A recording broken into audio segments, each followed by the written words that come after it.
নজর রাখছে এই মুহূর্তে যে খবরের দিকে, ক্রিকেট খেলাকে কেন্দ্র করে দুই পাড়ার দুই গোষ্ঠীর মধ্যে ব্যাপক সংঘর্ষ। পরিস্থিতি সামলাতে কাঁদানে গ্যাসের সেল ছুড়েছে পুলিশ।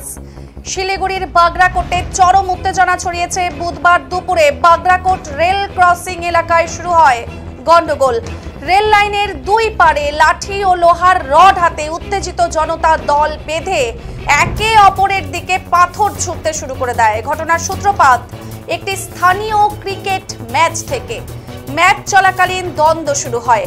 অভিযোগ, ম্যাচের দিন ঘটনার জেরে ডাঙ্গিপাড়ার কয়েকজন যুবক এক বাগরাকোটবাসীকে তুলে নিয়ে গিয়ে মারধর করেন। পরদিন মঙ্গলবার থেকেই উত্তেজনা ছড়িয়েছে। অভিযুক্তদের গ্রেপ্তারের দাবিতে সরব হয়েছেন বাগরাকোটের স্থানীয়রা।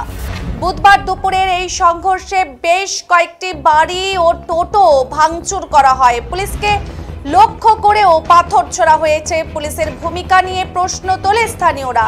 পরিস্থিতি নিয়ন্ত্রণে লাঠিচার্জ ও কাঁদানে গ্যাস প্রয়োগ করে পুলিশ। বাগরাকোট ও টিকিয়াপাড়ায় এখনো চাপা উত্তেজনা রয়েছে। মোতায়েন ছিল বিশাল পুলিশ বাহিনী। জানিয়ে রাখি, আজ সকাল থেকেই ছিল ধর্মঘট, কিন্তু ধর্মঘটের চাইতেও এই যে পরিস্থিতি, এইদিকে দেখা গেল ক্রিকেট খেলাকে কেন্দ্র করে দুই পাড়ার দুই গোষ্ঠীর মধ্যে ব্যাপক সংঘর্ষ। পরিস্থিতি সামলাতে কাঁদানে গ্যাসের শেল ছুড়েছে পুলিশ। শিলিগুড়ির বাগরাকোটে চরম উত্তেজনা ছড়িয়েছে এবং বাগরাকোট রেল ক্রসিং এলাকায় শুরু হয় গন্ডগোল। রেল লাইনের দুই পাড়ে লাঠি ও লোহার রড হাতে উত্তেজিত জনতা দল বেঁধে একে অপরের দিকে পাথর ছুঁড়তে শুরু করে।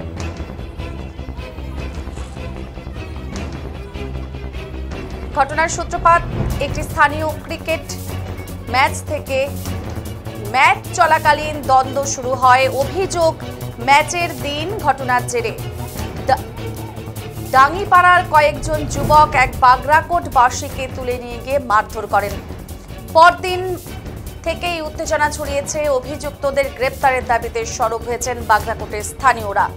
বুধবার দুপুরের এই সংঘর্ষে বেশ কয়েকটি বাড়ি ও টোটো ভাঙচুর করা হয় এবং পুলিশকে লক্ষ্য করে পাথর ছোড়া হয়েছে। পুলিশের ভূমিকা নিয়ে উঠেছে প্রশ্ন। বাগরাকোট ও টিকিয়াপাড়ায় এখনো চাপা উত্তেজনা রয়েছে। মোতায়েন ছিল বিশাল পুলিশ বাহিনী।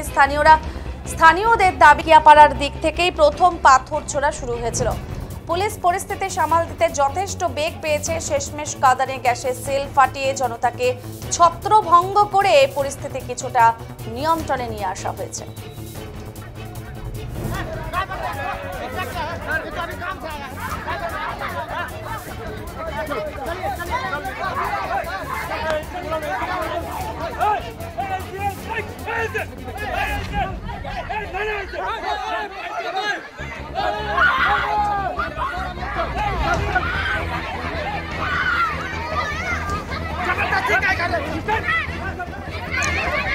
আমাদের সাথে রয়েছে আমাদের প্রতিনিধি সৃজার কাছ থেকে জেনে নেব। সৃজা, এই যে পরিস্থিতি, একেবারে সত্যি একেবারে উত্তপ্ত পরিস্থিতি, কি বলবে সৃজা? সেখানকার দুই পাড়ার যাদের মধ্যে নিয়ে এই গন্ডগোল, পুলিশের কি পরিস্থিতি এখন কিরকম রয়েছে সৃজা, সবটাই জানাও। ক্রিকেট খেলার প্রথম থেকে বলি যে ক্রিকেট খেলাকে কেন্দ্র করে দুই পাড়ার দুই গোষ্ঠীর মধ্যে ব্যাপক সংঘর্ষ সৃষ্টি হয় এবং পরিস্থিতি সামলাতে কিন্তু কাঁদানে গ্যাসে শেড ছুড়ল পুলিশ এবং শিলিগুড়ির বাগরাকোটে চরম উত্তেজনা ছড়ালো। এবং তার পাশাপাশি বলে রাখি, বাগরাকোট রেল ক্রসিং এলাকায় শুরু হয় গন্ডগোল। রেল লাইনের দুই পাড়ে কিন্তু লাঠি ও লোহার রড হাতে উত্তেজিত জনতা দল বেঁধে একে অপরের দিকে কিন্তু পাথর ছুড়াতে শুরু করে এবং ঘটনার সূত্রপাত যেখান থেকে হয়েছিল একটি স্থানীয় ক্রিকেট ম্যাচ থেকে এবং ম্যাচ চলাকালীন কিন্তু দ্বন্দ্ব শুরু হয়। অভিযোগ ম্যাচের দিন ঘটনার জেরে ডাঙ্গিপাড়ার কয়েকজন যুবক এক বাগডোগরাবাসীকে তুলে নিয়ে গিয়ে মারধর করেন এবং পরদিন কিন্তু থেকেই কিন্তু উত্তেজনা ছড়ায় এবং অভিযুক্তকে কিন্তু গ্রেপ্তার করা হয়। বাগডোগরা এবং বাগড়াকোটে যে স্থানীয়রা রয়েছেন তারা কিন্তু ক্ষুব্ধ ছিলেন এবং তার পাশাপাশি আজকের যে ঘটনা সেই ঘটনা একটু বিস্তারিত হয়ে বলি যে এই সংঘর্ষে বেশ কয়েকটি বাড়ি এবং টোটো কিন্তু ভাঙচুর করা হয় এবং পুলিশকে লক্ষ্য করে কিন্তু পাথরও ছোড়া হয় এবং পুলিশের ভূমিকা কিন্তু প্রশ্ন তুলছে কিন্তু স্থানীয়রা, কারণ একটি ভিডিওতে কিন্তু দেখা গিয়েছিল যে পুলিশ কিন্তু লাঠিচার্জ করছিল এক মহিলাকে এবং তার পাশাপাশি বলে রাখি যে স্থানীয়রা কিন্তু দাবি করছেন টিকিয়াপাড়ার দিকে থেকে কিন্তু প্রথম পাথর ছোড়া হয়েছিল এবং পুলিশ পরিস্থিতি সামাল দিতে কিন্তু যথেষ্ট বেগ পেয়েছে এবং শেষমেশ কাঁদানে গ্যাসে কিন্তু শেল ফাটিয়ে জনতাকে ছত্রভঙ্গ করে পরিস্থিতি কিন্তু এখন কিছুটা হলেও নিয়ন্ত্রণে এসেছে। সৃজা, ম্যাচের দিন ঘটনার জেরে যে ডাঙ্গিপাড়ার কয়েকজন যুবক যে তুলে নিয়ে গেছে এই বাগড়াকোটবাসীকে, কি কারণে তুলে নিয়ে গিয়ে মারধর করলো সৃজা? হঠাৎ করে ছিল খেলার প্রসঙ্গ, সেখান থেকে তুলে নিয়ে গিয়ে মারধর করলো, কি কারণে তুলে নিয়ে গেছিল?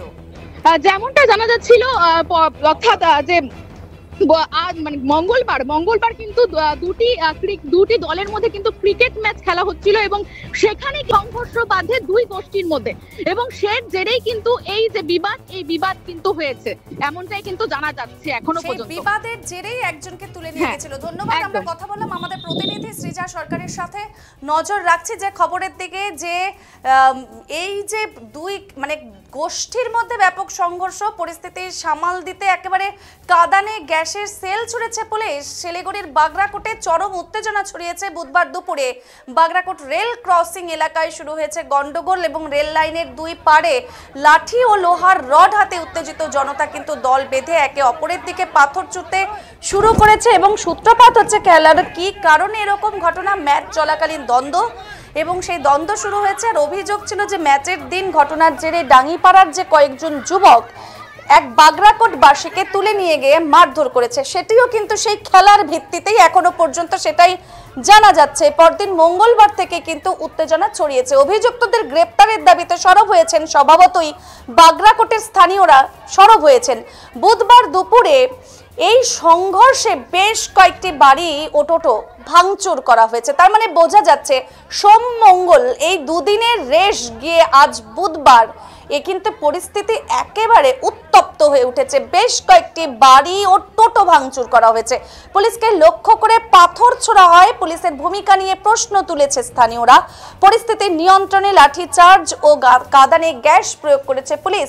বাগড়াকোট ও টিকিয়াপাড়ায় এখনো চাপা উত্তেজনা রয়েছে। মোতায়েন ছিল বিশাল পুলিশ বাহিনী। বলাই বাহুল্য যে ধর্মঘটের প্রভাব না পড়লেও এখানটাতে একেবারে দুই গোষ্ঠীর মধ্যে ক্রিকেট ম্যাচ নিয়ে কিন্তু সেই তালমাতাল পরিস্থিতি তৈরি হয়েছিল।